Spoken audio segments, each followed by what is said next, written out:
prospect of getting funding from that program from HUD.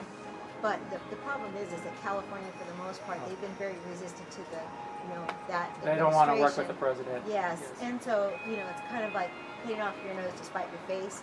And what we have to do is really look at what they can do. And if this is available to us, then we should utilize it. So, since we're on the topic of homelessness, I want to ask you, okay, so right now in this district, we have 56% of the voters in District 1, which will be the district you represent, support building a shelter with wraparound services in Whittier, whereas 63% of people over in District 3, which is East Whittier, are opposed to it. Now, I'm looking at your supporters. By the way, I found the stats. 47% of your supporters are undecided on UW. 53% of your supporters are opposed to building a shelter in Whittier, but 40% of your supporters are in favor of building a shelter in Whittier. How would you bring those two groups together? Because they seem so opposed to each other. Right. Well, I think what we should do, first of all, is make sure that the shelter is in a place that doesn't affect the rest of the community. For example, in a more industrial I'm sure they'll be area. reassured by that. So that's something that I would like to see, is that they don't build a shelter nearby schools, neighborhoods, where they will basically disrupt the rest of the community. For example, I volunteered several years ago at the Orange County Rescue Mission, and I saw how they did things, and it's really a well-run program. And it's in an industrial area. It's removed from the rest of the community, and the way that it's run, it's very, very well structured. And they actually have, and I volunteered for that too, helping people who are there prepare taxes and actually getting them ready for re-entry into the community. Into society. Good. Yes. Okay. So it really worked, but once again, those were the people who wanted help, who were willing to accept help. And at the same time that I was... You got the service resistance, though, that you have to deal with. And, yes. And I asked, when I interviewed the mayor during the homeless crisis, when he did the state of emergency, I asked him what he would do, because a lot of people want to know, what is the city going to do about the service resistant? Because it's great that might have a shelter, we might have an agreement, but you still have the problem of the service resistant. Well, I know people might think it sounds harsh, but in the day of, I think when many times people think, oh, the police are gonna, come down hard on these people. But I'm telling you that we need to enforce the laws that are on the books now. Let's enforce vagrancy laws. If you don't want a bed, if you don't want services, then leave our city. That's an interesting point, because it goes to the next data that I found. Because, basically we can agree that being homeless does not make you a criminal. It's what you do while you're homeless that makes you a criminal. I have here for the district, 43% of the district believe that, which is a minority pretty much, they believe that all the homeless are drug users who do not have jobs. Among your supporters, 47% believe that all homeless are drug addicts that don't have jobs. And then on the same line, 55, that's citywide. Yeah, that's the district. So 55% of the entire district, they blame the homeless for most of the crimes in Whittier. Among your supporters, that is actually 60%.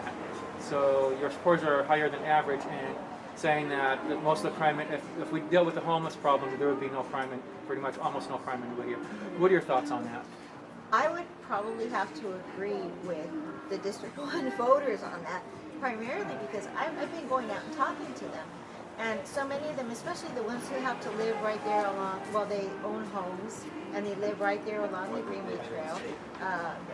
The Greenway Trail looks down into their backyards, and so they're experiencing theft, they're experiencing break-ins I remember in when it their was garage. a railroad, and we used to hang out up there, and yeah, you could see down into the yards. So, and people are having their cars broken into, and if the the theft is the 950, then it's really a slap on the hand to anybody. That's interesting because it does match pretty much with what the rest of the city's saying also, Yes. is that there's some agreement on there.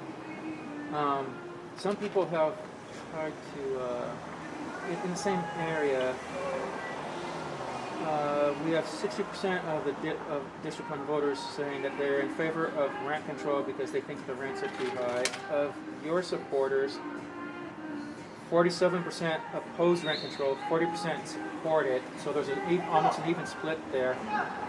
But most of them, 47%, are saying that rents are too high. How would you address that particular issue?